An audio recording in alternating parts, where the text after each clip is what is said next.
नमस्कार, बहुत स्वागत है आपका। मैं हूं आपके साथ सुमित शर्मा और बुलेटिन में हम सबसे पहले बात करेंगे गुजरात के अरवली से बड़ी खबर है। केमिकल फैक्ट्री में भीषण आग लगी है।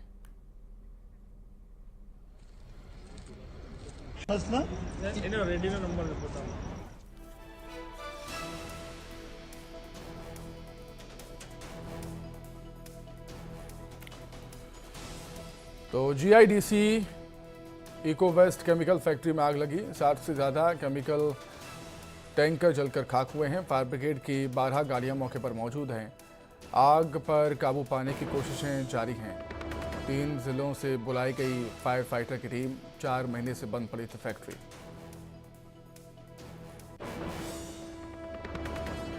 गुजरात के अरवली से बड़ी खबर, जहां केमिकल फैक्ट्री में भीषण आग लग गई। GIDC eco waste chemical factory में आग लगी है। 60 से ज़्यादा केमिकल टैंकर जलकर खाक हो गए। फायर ब्रिगेड की 12 गाड़ियां मौके पर मौजूद हैं। आग पर काबू पाने की कोशिशें जारी हैं। 3 जिलों से बुलाई गई है फायर फाइटर की टीम। 4 महीने से ये फैक्ट्री बंद पड़ी थी।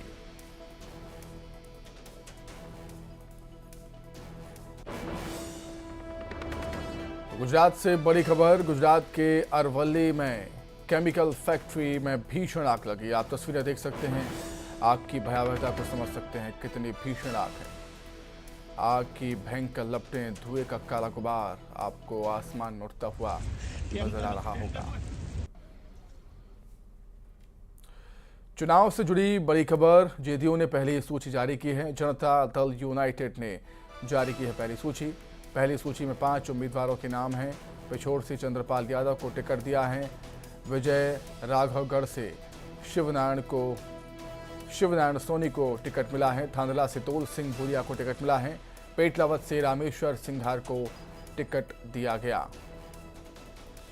तो जनता दल यूनाइटेड ने जारी की है पहली सूची। पहली सूची में 5 उम्मीदवारों के नाम। अधिक जानकारी के लिए बातचीत करेंगे। अनुराग जुड़े हुए हैं फोन पर। अनुराग, जनता दल यूनाइटेड ने भी अपनी सूची जारी कर दी जिसमें 5 उम्मीदवार हैं। बिल्कुल। देखिए, मध्य प्रदेश में विधानसभा चुनाव होना है और इसको लेकर जो तीसरा मोर्चा है या तीसरे मोर्चे के जो दल हैं वो मध्य प्रदेश में जमीन तलाशने की कोशिश में है कि विधानसभा चुनाव के जरिए विधानसभा में पहुंचा जाए। उसी के तहत जनता दल यूनाइटेड ने भी 5 सीटों पर अपने उम्मीदवारों के नाम का ऐलान कर दिया है। ये वो सीटें हैं पिछोर, राजनगर, विजय राघवगढ़, थांदला और पेटलावत।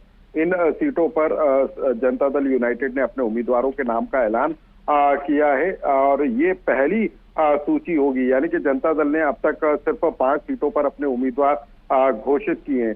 तो कितना असर ये डालेंगे और कितने जो बीजेपी और कांग्रेस के उम्मीदवार हैं उनका समीकरण बिगाड़ने का काम करेंगे, ये देखना बेहद दिलचस्प होगा। ठीक है अनुराग, बहुत शुक्रिया आपका तमाम बातचीत के लिए। वहीं बीएसपी सुप्रीमो मायावती मध्य प्रदेश में दम दिखाएंगी। ग्वालियर, चंबल और बुंदेलखंड में मायावती की रैली है और सभाओं का आयोजन किया जाएगा। मायावती ने चुनाव प्रचार के लिए कमर कस ली है और 6 नवंबर से 14 नवंबर तक मायावती सभाएं करेंगी।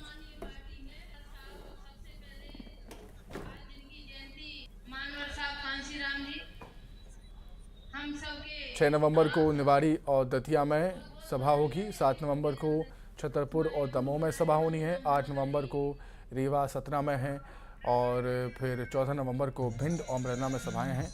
बीएसपी एमपी में 185 सीटों पर चुनाव लड़ रही है।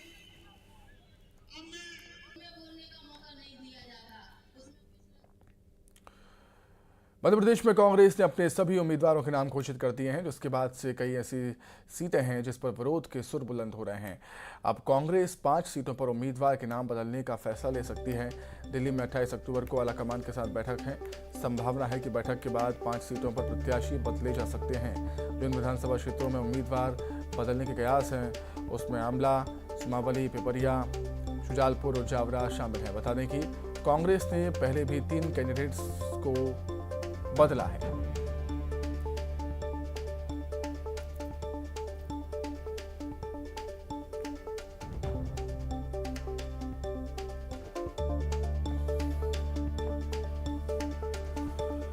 कांग्रेस अपने 6 सीटों पर कैंडिडेट बदलने की तैयारी कर रही है।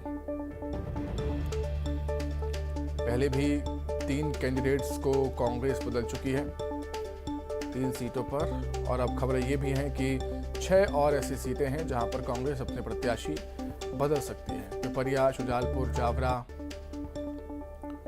ये ऐसी सीटें हैं। आमला, सुमावली, पिपरिया, शुजालपुर, जावरा। 28 तारीख को एक बैठक होनी आलाकमान के साथ, और संभव है कि फैसला लिया जा सकता है कैंडिडेट्स को बदलने का। 5 सीटों पर प्रत्याशी बदले जा सकते हैं कांग्रेस के। आमला, सुमावली, पिपरिया, शुजालपुर और जावरा इनमें शामिल हैं। इन पर पार्टी फिर से मंथन कर सकती है।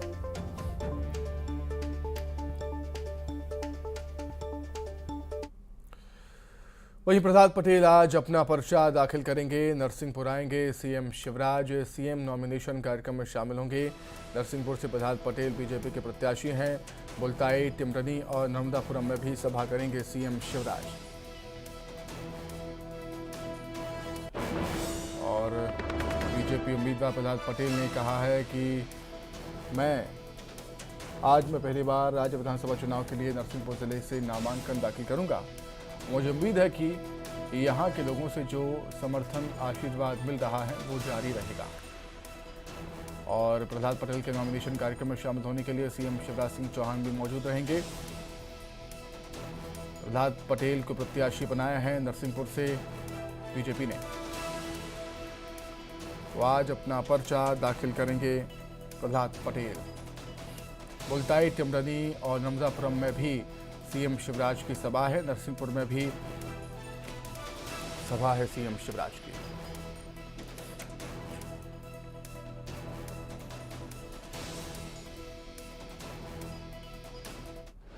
बहुत धन्यवाद। आज मैं पहली बार विधानसभा के चुनाव के लिए अपना नामांकन नरसिंहपुर की धरती पर जाकर भरूंगा। भगवान नरसिंह की वो भूमि, उस पर मैं पहले तो नमन करता हूँ। मां नर्मदा के दर्शन के बाद ही मैं नरसिंहपुर जिले में प्रवेश करूंगा। मेरी आराध्य देवी पारम्बा नर्मदा जी के आशीर्वाद के बाद मैंने अपने गुरुदेव की समाधि पर जाऊंगा और उसके बाद नगर देवी और देवताओं का पूजन करते हुए नरसिंहपुर में प्रवेश करूंगा। मैं नरसिंहपुर जिले की जनता से यही प्रार्थना करूंगा कि उनका जैसा सहज स्नेह और आशीर्वाद मुझे मिलता रहा है वो मुझे निश्चित रूप से मिलेगा, ऐसा मेरा विश्वास है। बैतूल से खबर है। पूर्व डिप्टी कलेक्टर निशा बांगरे चुनाव लड़ेंगी। अपने व्हाट्सएप ग्रुप में निशा बांगरे ने पोस्ट किया मैसेज कि मैं चुनाव लड़ूंगी। बुधवार, गुरुवार या शुक्रवार को नामांकन दाखिल कर सकती है निशा बांगरे। निशा बांगरे के ऐलान से हल्का मच गया है। अब निशा बांगरे के चुनाव लड़ने से कांग्रेस को बड़ा नुकसान हो सकता है। बीजेपी के वोट बैंक में भी सेंध लगा सकती है निशा बांगरे। कांग्रेस के प्रत्याशी घोषित करने के बाद ही शासन ने निशा बांगरे का इस्तीफा मंजूर कर दिया। कांग्रेस अपना प्रत्याशी उतार चुकी है मैदान में, और उसके बाद निशा बांगरे का इस्तीफा मंजूर हुआ और निशा बांगरे ने भी अब चुनाव लड़ने का ऐलान कर दिया है। अब वो पर्चा कब भरेंगे देखने वाली बात होगी। हालांकि वो कह रही हैं कि बुधवार, गुरुवार या शुक्रवार को वो नामांकन दाखिल कर देंगे। व्हाट्सएप ग्रुप पे जो चैट है वो वायरल हो रहा है सोशल मीडिया पर, और उसी ग्रुप में निशा बांगरे ने चुनाव लड़ने का ऐलान किया था।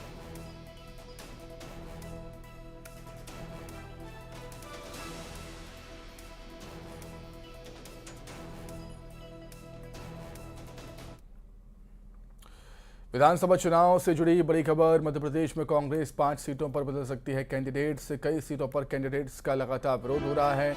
विरोध के बाद आमला, सुमावली और में बदलाव संभव है। वहीं पिपरिया, शुजालपुर और जावरा में भी कैंडिडेट्स बदलने की संभावना है। दिल्ली में 28 अक्टूबर को आलाकमान के साथ बैठक है। प्रत्याशियों के नाम बदलने की घोषणा हो सकती है। पूर्व में भी कांग्रेस ने 3 कैंडिडेट अपने बदले हैं।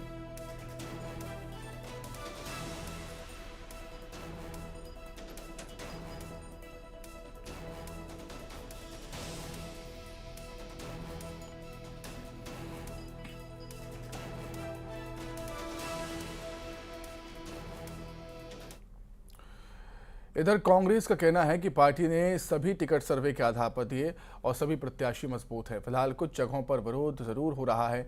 अगर आलाकमान को उचित लगेगा तो कुछ टिकट बदले जा सकते हैं। वहीं कांग्रेस के इस बयान पर बीजेपी ने पलटवार करते हुए कहा कि कांग्रेस में टिकट सर्वे के आधार पर नहीं बल्कि गुट के हिसाब से दिए गए हैं, इसलिए बार बार टिकट बदले जा रहे हैं।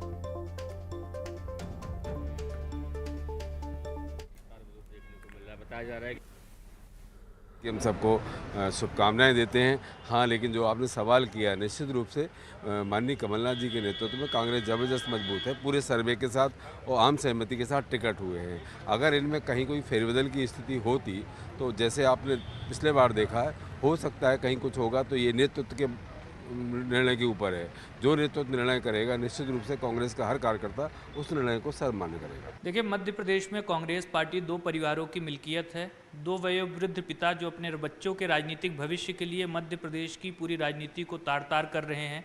हमने देखा है कि एक और जहां कांग्रेस के नेता कहते नजर आते हैं कि सर्वे के आधार पर टिकट बांटे गए हैं, लेकिन जिस प्रकार की कपड़ा फाड़ स्थिति देखने को मिली है, कमलनाथ जी दिग्विजय के ऊपर आरोप प्रत्यारोप लगाते हैं, दिग्विजय जी कमलनाथ के ऊपर, और दोनों के पुत्रों ने अपने अपने क्षेत्रों में टिकट बांटा है। यह दिखाता है कि न कांग्रेस में केंद्रीय नेतृत्व का कोई प्रभाव है, न इनके जमीनी स्तरीय कार्यकर्ताओं की सुनवाई है। टिकट पाने और बांटने का एकमात्र क्राइटेरिया पट्टावाद है, और उसी तरीके से कांग्रेस पार्टी आगे बढ़ती हुई नजर आ रही है। 3 दिसंबर को मध्य प्रदेश में चुनावी नतीजों के रूप में सत्ता की जो फिल्म रिलीज होनी है, उसके ट्रेलर का शोर सूबे की फिजा में जोर से गूंज रहा है। कहीं प्रचार के रथ पर प्रत्याशी सवार हो चुके हैं तो कहीं बगावत का बिगुल आफत बढ़ा रहा है।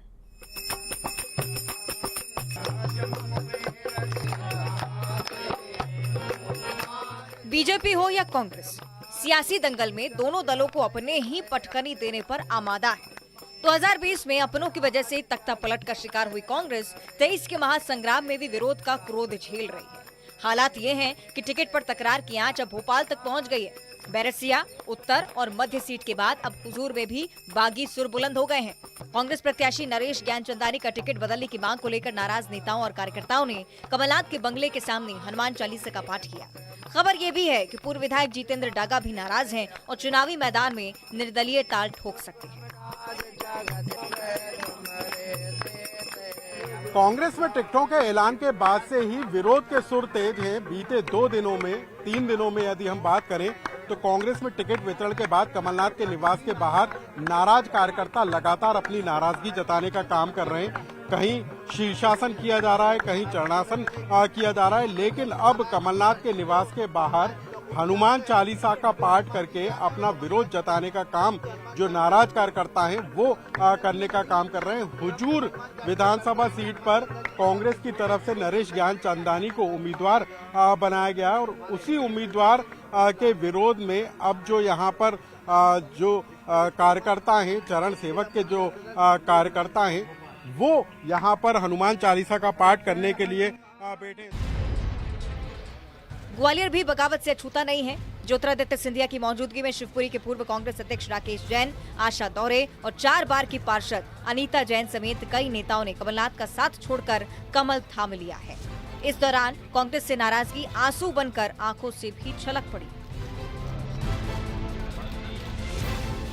मैं उनको धन्यवाद अर्पित करता हूं कि उन्होंने विश्वास भारतीय जनता पार्टी में जताया है। मुझे पूर्ण विश्वास है कि उनके क्षेत्र में भारतीय जनता पार्टी का परचम जरूर है। हालात सत्ताधारी बीजेपी में भी अच्छे नहीं हैं। छतरपुर की चंदला सीट पर प्रत्याशी घोषित होते ही पार्टी में घमासान मच गया। विधायक राजेश प्रजापति का टिकट काटकर दिलीप अहिरवार को उम्मीदवार बनाने के विरोध में हल्ला बोल दिया गया। खुद विधायक राजेश प्रजापति ने मोर्चा संभाला और अपने समर्थकों के साथ प्रसिद्ध आलम देवी मंदिर परिसर में प्रदर्शन किया और इशारों में बीजेपी को हराने की चुनौती भी दे डाली। चुनाव कौन जितवाता है? पार्टी कहती है कि एक एक कार्यकर्ता चुनाव जितवाता है, एक एक कार्यकर्ता चुनाव हरवाता है। जब चुनाव एक एक कार्यकर्ता जितवा सकता है तो चुनाव एक एक कार्यकर्ता हरवा भी सकता है। बीजेपी में विरोध की आग सीहोर की सुरक्षित आष्टा सीट पर भी धधक रही है। कांग्रेस से बीजेपी में आए जिला पंचायत अध्यक्ष गोपाल सिंह इंजीनियर को प्रत्याशी घोषित करने से असंतोष है और पार्टी पदाधिकारियों के ताबड़तोड़ इस्तीफों की झड़ी लग गई है। अब तक 41 इस्तीफे दिए जा चुके हैं। इस्तीफे अभी हमारे पास 40 से 50 लोग जो इस्तीफे दे रहे हैं वो सब पीछे खड़े हैं। और समस्त अनुसूचित जाति मोर्चा इस्तीफा दे रहा है, समस्त युवा मोर्चा इस्तीफा दे रहा है, समस्त किसान मोर्चा इस्तीफा दे रहा है और नगर मंडल में भी जो मेन बॉडी में जो है वो भी कुछ लोग इस्तीफे दे रहे हैं।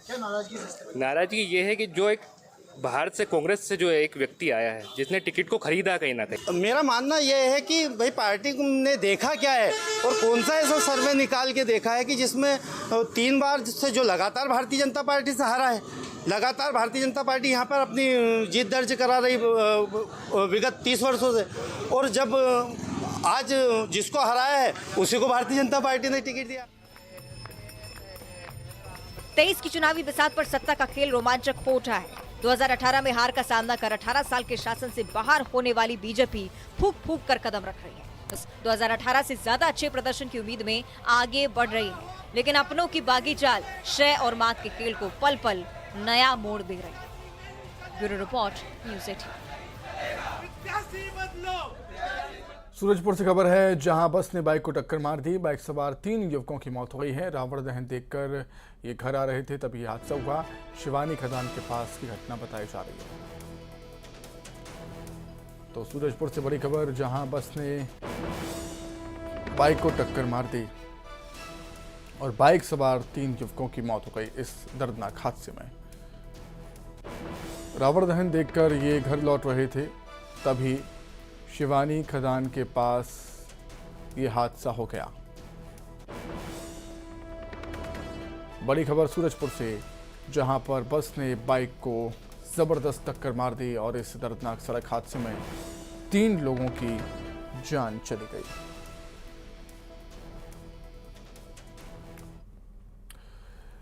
कोरबा से खबर है, जहां 3,75,000 की साइबर ठगी हुई है। क्रेडिट कार्ड बंद कराने के नाम पर ठगी हुई, लिंक भेजकर ठगी को अंजाम दिया गया। बालको नगर थाना में मामला दर्ज हुआ है। मामले की जांच में जुटी हुई है पुलिस।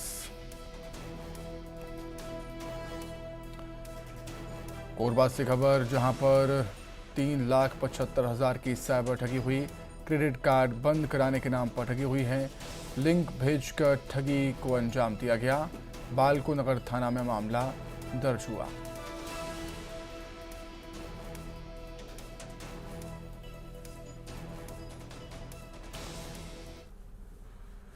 खबर ग्वालियर से, जहां डेंगू के नए मरीज मिलने से हड़कंप मच गया है। जिला अस्पताल में 267 सैंपल की जांच हुई।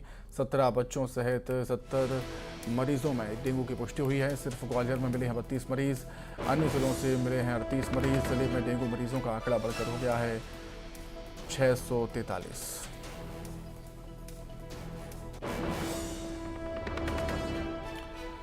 तो ग्वालियर में डेंगू का कहर लगातार बढ़ता ही जा रहा है। डेंगू के नए मरीज मिलने से हड़कंप मच गया है। मरीजों के मिलने का सिलसिला लगातार जारी है। जिला अस्पताल में 267 सैंपल की जांच हुई है। 17 बच्चों सहित 70 मरीजों में डेंगू की पुष्टि हुई और सिर्फ ग्वालियर में ही 32 मरीज मिले हैं। बाकी अन्य जिलों से 38 मरीज सामने आए हैं। जिले में डेंगू मरीजों का आंकड़ा बढ़कर हो गया है 643।